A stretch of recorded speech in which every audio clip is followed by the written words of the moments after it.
Thank you for the introduction, Doyen. Hello and welcome everyone to this presentation on race and religion, how employers can create a culture that respects different ethnic and religious backgrounds. In this session, we will cover the following. First of all, understanding the current and changing landscape around race and religion, understanding the law and the experiences of employees of different faiths, the impact of intersectionality on individuals and the discrimination they experience from recruitment all the way through to career progression, creating and embedding inclusive policies, representation, and we will finish by looking at some examples of good practice. So it's always a good idea to start with the data because we want to be evidence-led in our approach to diversity and inclusion and not just base it on feelings and emotions. So from the last census of 2021, we can see that the UK is changing, and now 1 in 5 people, that's 18.3% of people in England and Wales, are from an ethnic minority background. The most common ethnic group is now Asian, making up 9.3% of the population, followed by Black, African, or Caribbean at 4%. When we look at the statistics for religion, we see that 46.2%, less than half of the population, now identify as Christian. This is the lowest it has been, dropping from 59.3% in the last census of 2011.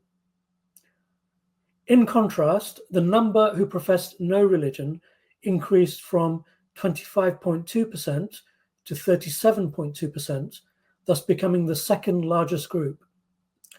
Meanwhile, other faith groups have grown, including those of Muslim, Hindu, Sikh, Jewish, and Buddhist faiths, among others. So how does this impact the workplace, and why is it important for employers to know this information and consider it in their workforce planning and people strategies? Well, race or ethnicity and religion are both among the 9 protected characteristics under the Equality Act 2010. Therefore, employers cannot discriminate against employees based on these characteristics. Firstly, if we look at race, we know from first-hand accounts and research that people still face discrimination in the workplace. There are, of course, various reputable studies that have been done, including the Racism at Work survey in 2021 by Pern Candola, which found that 52% of ethnic minorities experience racism at work. Other more recent reports, such as the Business in the Community survey on Race at Work 2025, found that 72% of ethnic minority respondents faced barriers to career progression. Only 33% of employees said their employer was comfortable talking about race.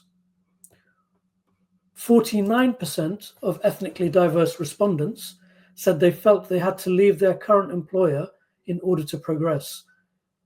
20% witnessed or experienced racial harassment from managers, and 22% from third parties such as customers, contractors, suppliers, and so on.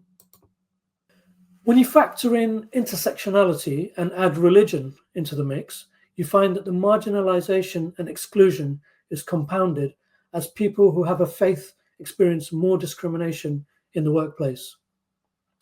While religion is still a taboo subject, just like politics in the workplace, we find that our work and personal lives are merging more and more, and it becomes unavoidable sometimes to talk about religion in the workplace, especially if one's religious beliefs affect their working day or hours, their dress, annual leave requests for holidays, and so on. According to the CIPD, over 90% of organizations surveyed feel that they are religiously inclusive. However, another huge and invaluable research by Pern Candola, the Religion at Work Report 2023, gives us a more realistic insight into how employees themselves actually feel about how their religious beliefs are treated in the workplace. We all know that sadly, anti-Semitism and Islamophobia are at an all-time high. And while we hope it doesn't creep into the workplace, the workforce, of course, is drawn from the wider society. Therefore, Muslim and Jewish employees will be feeling particularly vulnerable at the moment, not to mention those of other faiths who could be mistaken for them. Of the 6,785 employees surveyed across 6 religious groups in the Pern Candola research, only 36% felt their manager was happy for them to take time off for religious festivals and holidays. 19% had annual leave requests for religious festivals rejected. 47% did not feel they could talk about their religious holidays or festivals at work. When it came to attire, only 16% felt comfortable wearing their religious dress at work, and 64% didn't feel able to wear religious symbols such as a cross. Suffice it to say, people of all faiths felt as if they were in the minority in the workplace, including Christians. However, given that the number of people who do not have a faith or belief is now at an all-time high, it's important to note that not having a belief is as equally protected under the Equality Act as any organized religion. Employers should be aware that while there is a moral and business case for diversity and inclusion, and that it increases productivity, innovation, and so on, there is also a huge cost associated with not being inclusive in practice. Apart from the loss in talent due to discriminatory talent management practices, they also face huge costs if they're faced with any tribunal hearings. In addition, the latest Business in the Community Impact Report found that the UK economy could gain £37 billion annually through race equality. It also found that the ethnic pay shortfall for non-white employees is £17 billion. So what works, and what are some of the ways organisations can foster a more inclusive environment for racially and religiously diverse employees? First of all, from pre-employment, employers can start by implementing name-blind shortlisting and ensuring diverse interview panels.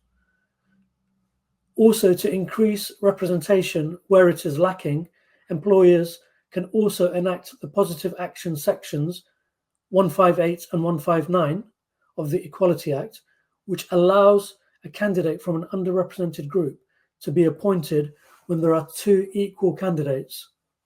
Senior leaders from diverse race and faith backgrounds can also be more visible role models, openly talking about their backgrounds via blogs and other communication channels, and not shy away, especially when it comes to religion, as is commonplace due to it being taboo. By being open about their race and religion, they can also portray a more authentic version of themselves and encourage employees to bring their authentic and best selves to work.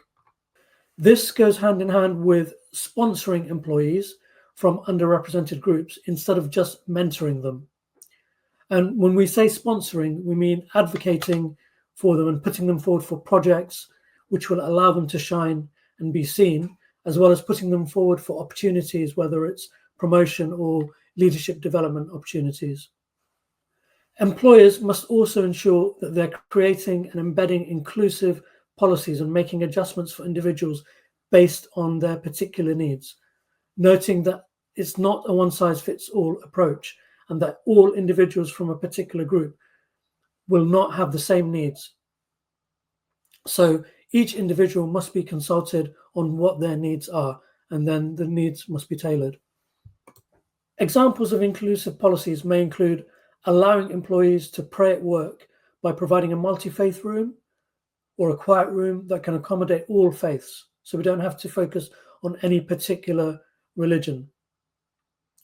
Some employees, such as Muslims, may need to offer some of their 5 daily prayers during work hours. However, it should be noted that these prayers only take a few minutes at a time. They may also need a protected and fixed half an hour or an hour every Friday to enable them to attend the mosque for Friday prayers. In the same way, Jewish employees may not be able to work from Friday afternoon or evening all the way to Saturday afternoon or evening due to observing the Sabbath, and some Christian employees may not wish to work on Sundays either. Indirect discrimination can occur when a uniform policy or dress code is applied to everyone equally, which then stops particular individuals from expressing their faith, whether that's by wearing a headscarf, a turban, a kippah, or a cross, and so on. Therefore, employers need to be flexible to the needs of employees unless there is a health and safety requirement, but even then, there are always ways to work around those needs. Finally, employers need to consider the dietary needs of employees when planning any meetings or events with catering. If available, halal and kosher should be considered options for Muslim and Jewish employees respectively. However, this isn't always possible, we know, but you can't go wrong with vegetarian options, which also takes into consideration the needs of some Hindu employees, as well as those of other faiths who are vegetarian. And we should also always consider vegan options. Now, staff networks or employee resource groups, as many organizations call them, are also very important in helping those from minoritized groups feel supported, leading to better mental health, well-being, and staff engagement and retention. This in turn allows allyship through events and awareness raising. Reverse mentoring is also a way for senior leaders to connect with employees from minoritized groups, develop a better understanding of their lived experiences, which will in turn lead to allyship and increased empathy and understanding. Finally, all of this needs to be communicated to the wider organization and embedded into the workplace. One of the ways which this can be done through is via training, of course, and this should include topics around the Equality Act, employment law, bullying and harassment, microaggressions, unconscious bias, especially for those who may be interviewing, and so on. And while there are many awareness days in the calendar to enable us to celebrate the diversity in the workplace, we must not make it performative, but each event should bring about some kind of meaningful change, even if it's small.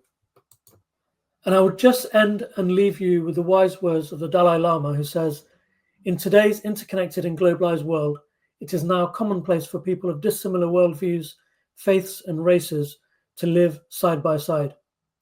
It is a matter of great urgency, therefore, that we find ways to cooperate with one another in a spirit of mutual acceptance and respect."